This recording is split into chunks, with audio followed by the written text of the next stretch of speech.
echo of his call. Greetings to you in the name of our Lord and our Savior Jesus Christ. हमारे उद्धारकर्ता प्रभु यीशु के नाम से सभी को जय मसीह। I thank God that He has added one more day and one more week in our life. परमेश्वर को मैं धन्यवाद देना चाहता हूँ कि हमारे जीवन में और एक नया दिन देने के लिए और नया हफ्ता देने के लिए। As David says in Psalms that this is the day that the Lord has made, let us rejoice and be glad in it. और जैसे कि दाऊद कहता है कि आज का दिन यहोवा ने बनाया, हम उसमें आनंदित हो। So I encourage each one of you to be rejoiced in the Lord, and you might be multiplied in the Lord and be blessed in this day. और मैं प्रार्थना करता हूँ कि प्रभु आपको आशीष दे और कि प्रभु में आप सदा आनंदित रहे। In this day, I just want to remind you of a Bible verse in this morning.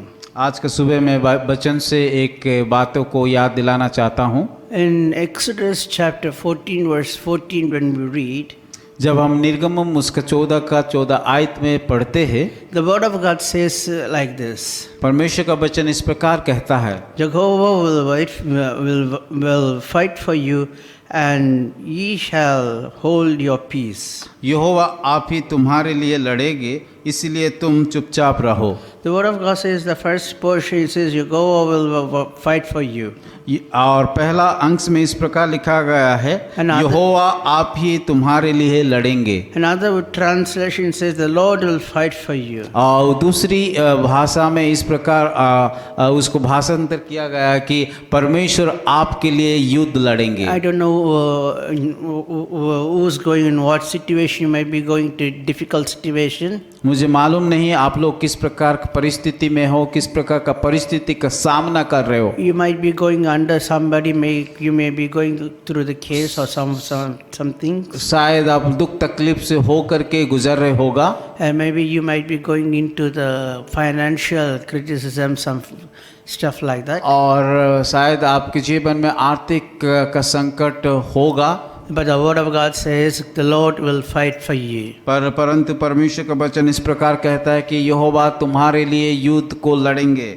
Whatever the situation you might be going through in this day, the word of God says He will fight for you. और शायद आपका जीवन में जो भी परिस्थिति हो ना क्यों, परमेश्वर का वचन कहता है कि यहोवा ही आपके लिए लड़ेंगे।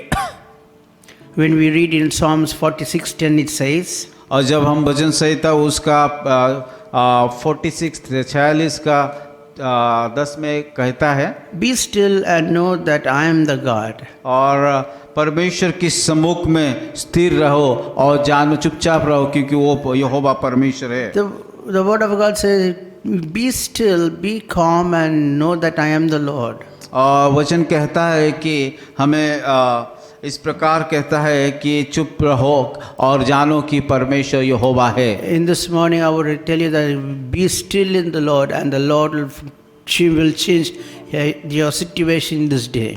आज के सुबह में आप सभी को बताना चाहता हूँ कि प्रभु के सामने चुपचाप रहिए और वो आपके लिए जरूर उपाय करेगा। Be calm and in the presence of the Lord, wait in the Lord and sit in the presence of the Lord, so that He may get up and He may stand and fight for you. प्रभु के सम्मुख में आप जाइए, उसकी अपेक्षा कीजिए, उसके सम्मुख में शांत रहिए और वो आपके लिए उपाय करेगा, वो आपके लिए रास्ता बनाएगा। There is a saying like this.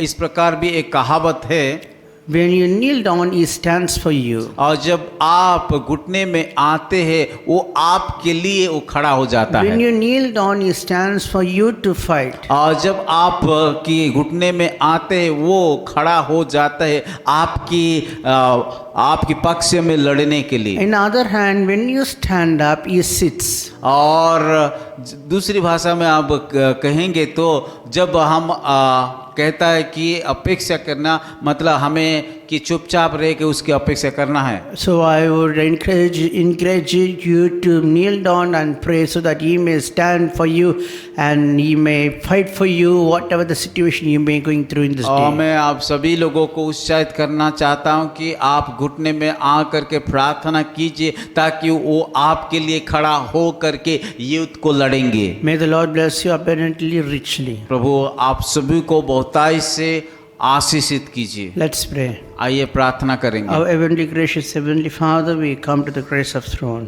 प्रभु यीशु मसीह, आज के सुबह में आपके अनुग्रह सिंहासन से आकर के हम प्रार्थना करते हैं। Lord, we know that you are a God who fights for us, Lord. प्रभु हम जानते हैं कि आप हमारे लिए लड़ने वाला परमेश्वर है। Whoever watching this program or who hears this program, let them whatever the situation they may going through, change the situation, Lord. प्रभु मैं प्रार्थना करता हूँ जितने भी सारे लोग इस प्रार्थना में भाग लिया है, अगर किसी प्रकार का समस्या दुख तकलीफ में हो करके गुजार रहे, आप उनके लिए लड़िए। I prayed, Lord, behalf of them, Lord, when they kneel and before you, you please, Lord, stand for them and fight for behalf of them and bring them the victory which they require in their Prabhu life. मैं प्रार्थना करता हूँ जितने सारे लोग प्रभु वो लोग प्रार्थना कर रहे हैं, घुटने में आके प्रार्थना कर रहे हैं, मैं प्रार्थना करता हूँ उन सारे लोगों के लिए आप खड़ा हो करके युद्ध कीजिए ताकि वो लोग जय को प्राप्त करें। And Lord, we believe that you will do that for us.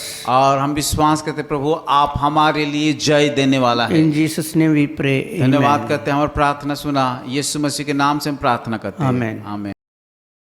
Echo of His Call Ministries, 10 Muhammad Abdullah 2nd Street, opposite International Cricket Stadium, Chepauk, Chennai 600005, India. Phone 9144-2852-8282. Mobile phone and WhatsApp 91-98412-71858. Email sam@echoofhiscall.org. Website www.echoofhiscall.org. God bless you.